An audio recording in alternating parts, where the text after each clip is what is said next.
was the first time I had ever sat in an ultrasound room. Her face said it all. The technician turned the screen away, and we knew.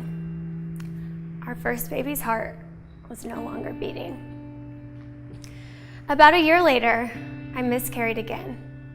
I felt like a failure as a woman. After our third miscarriage, I started to fear that I would never get to be a mommy, a dream I had had since I was a little girl. So we pursued adoption. A local birth mom chose us really quickly, and we started preparing a nursery for this long-awaited addition to our family. And then we got the call.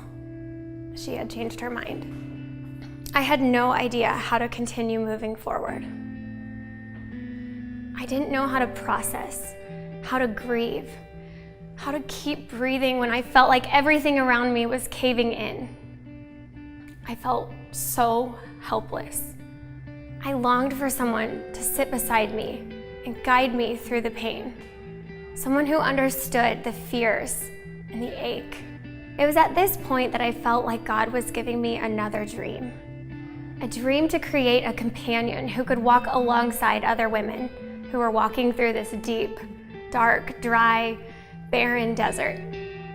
So I started writing. Over the next few years, we experienced both peaks and valleys as we continued to pursue the growth of our family.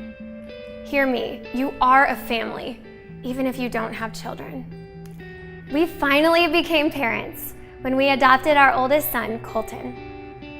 But his birth was bittersweet because that day I lost our fifth baby.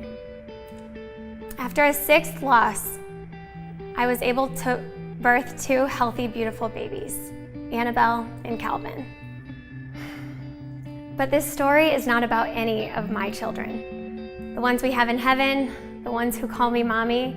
This story is to share with you the other life that was birthed from this journey, the guide I so desperately longed for. I've created a desert Sherpa, and her name is Bearing Hope.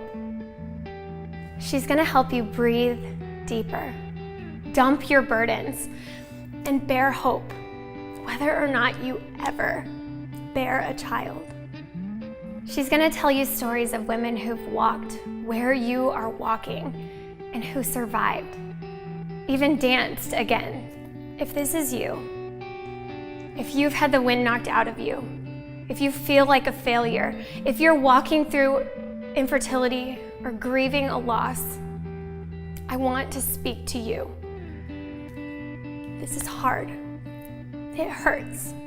There are no easy answers. But listen to me. You're gonna make it. One breath at a time. One step at a time, sister. You're gonna make it. Because you are not alone. God is so very near, and you are so very loved.